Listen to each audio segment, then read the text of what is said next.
respeito, então, das noções introdutórias, o que nós vamos ver aqui? Vamos ver, então, alguns conceitos. O primeiro, a gente vai falar um pouquinho sobre o campo de atuação da contabilidade, né? Então, o que é contabilidade? Contabilidade é uma ciência aplicada para captar, registrar, acumular, resumir e interpretar fenômenos que afetam situações patrimoniais, financeiras e econômicas. Quem é que se utiliza da contabilidade? Pessoas físicas, entidades de finalidades não lucrativas, empresas, pessoas de direito público, Estado, município, União, autarquia, né? No início, a contabilidade ela era feita apenas para o comércio. Então, existia, inclusive, termos como contabilidade comercial e contabilidade industrial. Era uma contabilidade para o comércio, uma contabilidade para a indústria. Né? E depois começou a observar, né, assim, e daí os outros setores não precisariam de contabilidade? Sim, precisariam também da contabilidade. Então, hoje a contabilidade é para todos, inclusive as pessoas físicas, né? A gente vê muito os médicos, por exemplo, são pessoas físicas que precisam de uma contabilidade porque o volume de serviço é muito grande e se não tiver essa contabilidade para conseguir registrar todas as situações patrimoniais, né, realmente foge do controle. Então, a contabilidade é essencial para esse controle. Assim como as entidades com fins não lucrativos, como associações, ONGs, né? Que mais que nós teríamos como igrejas, templos, todas essas são entidades sem fins lucrativos. Aquelas outras entidades, por exemplo, associações comunitárias, então essas entidades também precisam de uma contabilidade. Empresas de direito público, como prefeituras, governos, né, a União, a própria universidade, outras autarquias, conselhos, todos eles precisam de ter uma contabilidade para o controle, para seu controle. Então, quem são os grupos de interessados na contabilidade? Então, a gente viu que anteriormente, né, a contabilidade ela é aplicada a pessoas físicas, entidades, empresas, pessoas direitos. Isso é a aplicação, tá? Eu posso ter contabilidade de todas essas coisas aqui. Outra coisa é quem são as pessoas que têm interesse em saber sobre contabilidade. Então, as pessoas que se interessam pela contabilidade são sócios, acionistas e proprietários de cotas societárias de uma maneira geral, né? Por quê? Porque o sócio quer saber se a sua empresa está tendo lucro ou não, né? Assim como os acionistas e proprietários em geral. Administradores, diretores e executivos, os mais variados escalões, também são interessados na contabilidade, porque eles têm um interesse em saber como a empresa está indo, a empresa que ele administra está indo. Os bancos, né, capitalistas, emprestadores de dinheiro, também é interessado na contabilidade porque eles só vão emprestar dinheiro se a empresa ou a pessoa física tiver condições de pagar, de liquidar a dívida, senão eles não vão emprestar. Ou até mesmo os juros, eles são calculados em razão do risco daquela pessoa ou empresa emprestar ou não o dinheiro, certo? Assim que também o governo e economistas governamentais se interessam pela contabilidade, o governo devido aos impostos, né? Porque dependendo de como estão as empresas, ele vai atribuir impostos diferentes. E os economistas governamentais, eles têm interesse também em relação ao planejamento de medidas econômicas em que eles vão lançar. Hoje mesmo no jornal estava dando que a possibilidade de diminuir os juros para a compra de imóveis novos, né? E daí estava explicando por que imóveis novos e não usados? Porque os imóveis novos, eles movimentam uma parte da economia muito grande. Né? Começaram pela construção civil, quantos funcionários a construção civil emprega? Né? Depois, o que eu tenho? o imóvel novo geralmente é uma aquisição nova que a pessoa está fazendo. Essa pessoa ela vai adquirir móveis para mobiliar esse apartamento.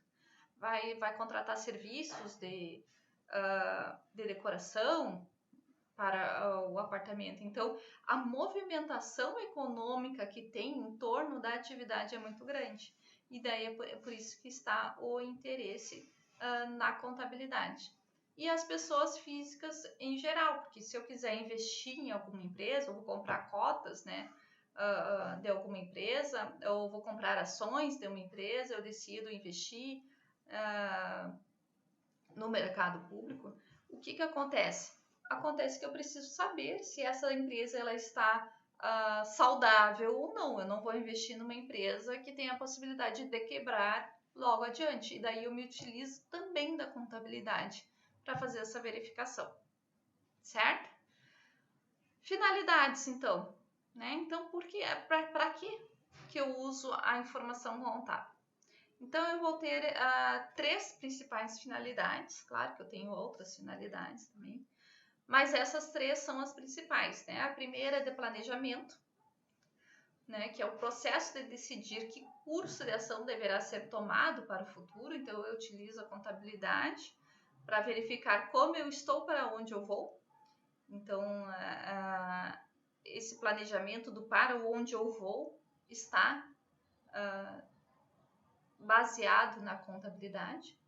Para a finalidade de controle, porque eu preciso controlar como eu estou, né? A alta administração, ela se certifica de que a organização está agindo em conformidade com os planos e políticas traçados pelos donos do capital e pela própria alta administração, né? Então, eu verifico como eu estou, se eu estou com um estoque, se eu tenho dinheiro em caixa, se eu tenho dinheiro no banco, se eu consigo liquidar minhas dívidas. Então, essa é a finalidade de controle, né? E a partir dessa finalidade de controle, eu tenho também a finalidade de auxílio no processo decisório, porque a partir desse controle é que eu vou conseguir tomar uma decisão ou vou conseguir a obtenção dos objetivos desejados, né? E até aqueles que foram planejados. Então, vocês observem que uma finalidade, ela fica interligada a outra finalidade, né? Eu vou controlar, porque a partir do meu controle eu tomo decisões para planejar o meu futuro, né? E esse meu futuro só vai acontecer se eu continuar controlando. Então, há essa interligação. Então, por isso que as 3 principais finalidades são essas: planejamento, controle e auxílio no processo decisório, certo? Algumas especializações das funções contábeis, né? Então, nós temos a planificação da contabilidade, que seria quando eu faço o planejamento de como eu vou contabilizar, e isso está incluído o famoso plano de contas, né? Que é um planejamento das contas que eu irei utilizar na contabilidade, e é uma etapa muito importante que deve ser feita sempre no início, porque depois qualquer mudança vai implicar em discrepâncias na comparação de um ano com o outro, por exemplo.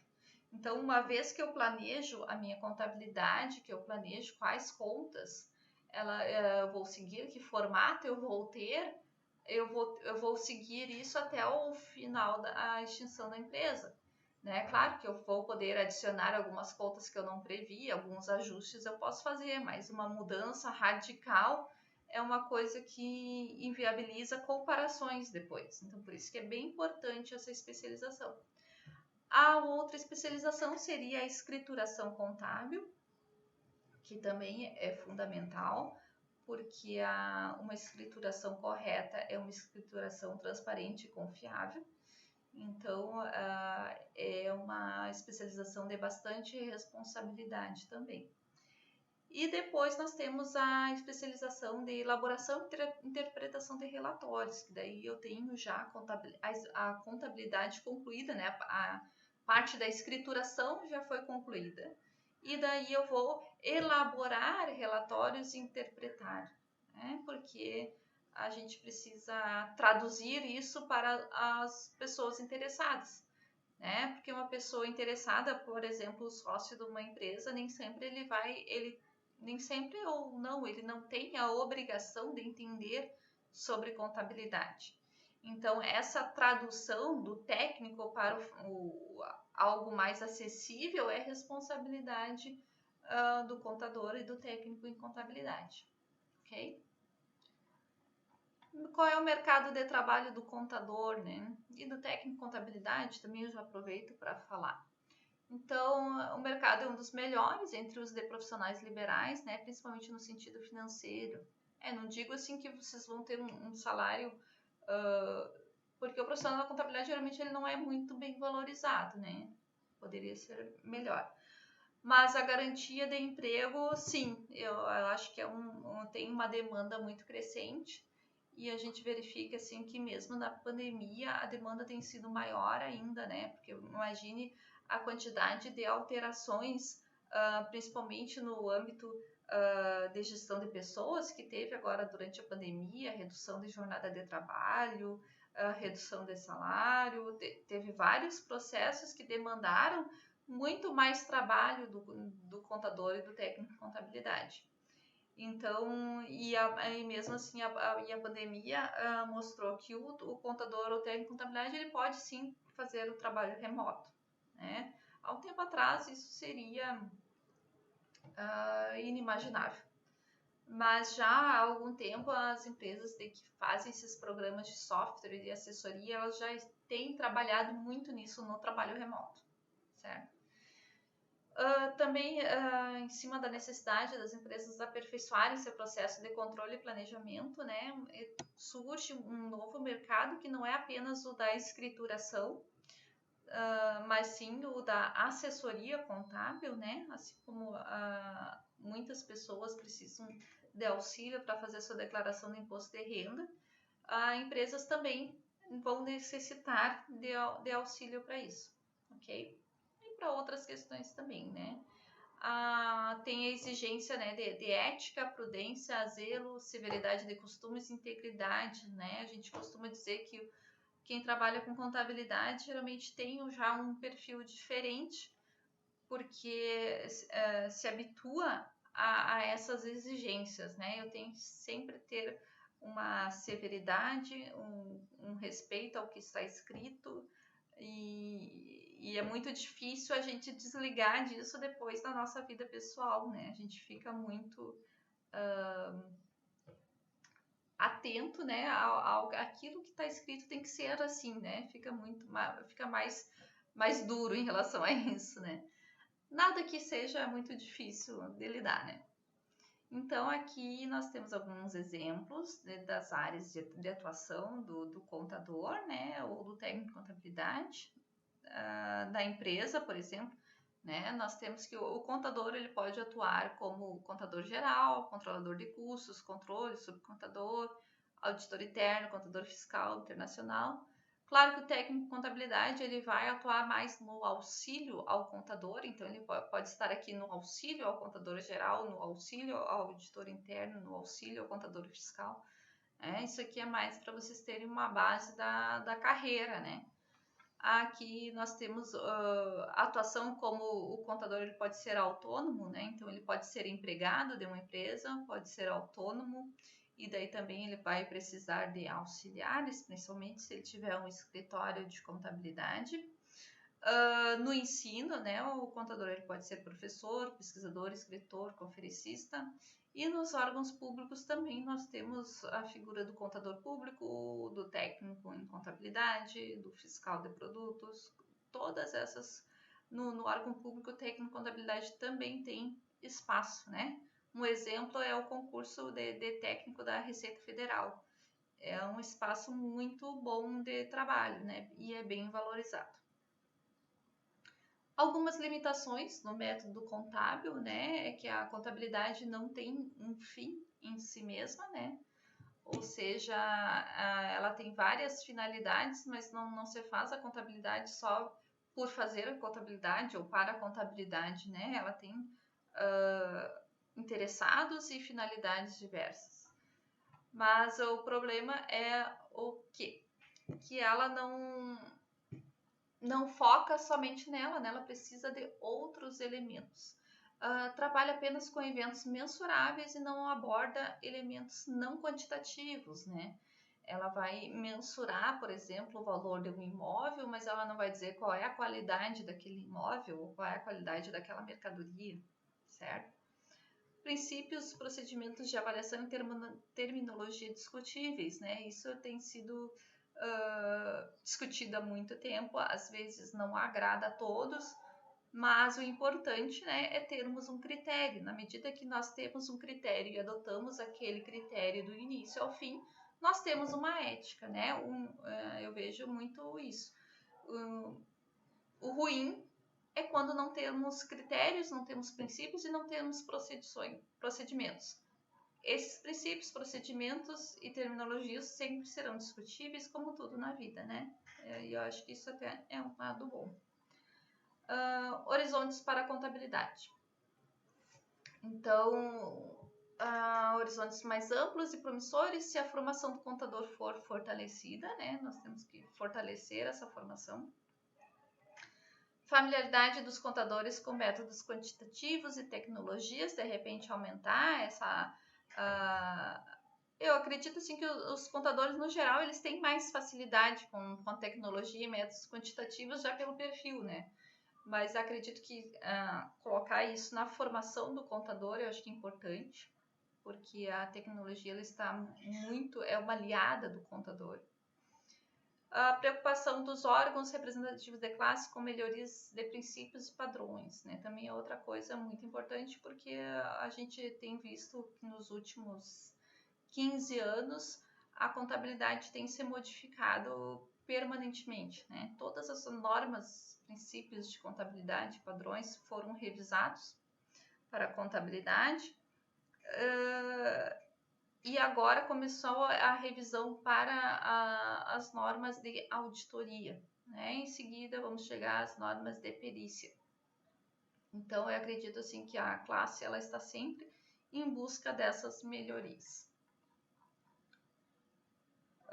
Prova disso foi a própria criação do CPC, né, que é o Comitê de Pronunciamentos Contábeis, em 2005, o estudo das normas internacionais de contabilidade, né, então esse CPC ele veio para fazer esse estudo, a adoção das normas internacionais no Brasil em 2 etapas, então primeiro, como eram muitas alterações a serem realizadas para deixar as normas brasileiras compatíveis com as normas internacionais, porque isso é necessário para a gente poder comparar uma empresa do Brasil com uma empresa de outro país. A gente só consegue comparar se tiverem as mesmas normas ou normas equiparadas, né? Então, esse estudo das normas internacionais ele foi muito importante, está sendo muito importante, né? E essa equiparação das normas brasileiras às normas internacionais, ela começou então a ser estudada em 2005, em 2007 veio uma primeira leva, em 2009 outra grande leva com 2 grandes leis, e que agora então foi concretizada, né, com a Lei 12.973 em 2014. Então, o objetivo da contabilidade e a prevalência da essência sobre a forma também é bem interessante essa questão de prova, inclusive, né? O objetivo da contabilidade é prover seus usuários em geral com o máximo possível de informação sobre o patrimônio de uma entidade e suas mutações, né? Há décadas a contabilidade vinha se limitando a cumprir apenas as formalidades legais e contratuais, sem analisar criticamente o envio, o efetivo significado e conteúdo dos documentos, né? Então, o que era isso? A contabilidade ela estava servindo apenas para calcular impostos, né? O que o governo exigia era o que a contabilidade fazia, né? Porém, isso vem se modificando muito, inclusive com essa equiparação às normas internacionais, né? Então, por exemplo, para representar melhor o balanço, o resultado da entidade, mostrar de fato a realidade, é necessário que o contador faça com que a essência econômica dos fatos prevaleça sobre essas formas jurídicas, né? Então, o que é isso? É muito importante que o contador verifique qual é a essência do que está ocorrendo e não sobre as formas jurídicas que isso está sendo documentado, né? Então, isso aqui é a prevalência da essência sobre a forma.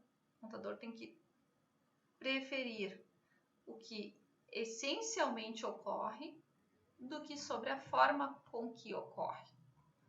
Acho que eu tenho um exemplo aqui.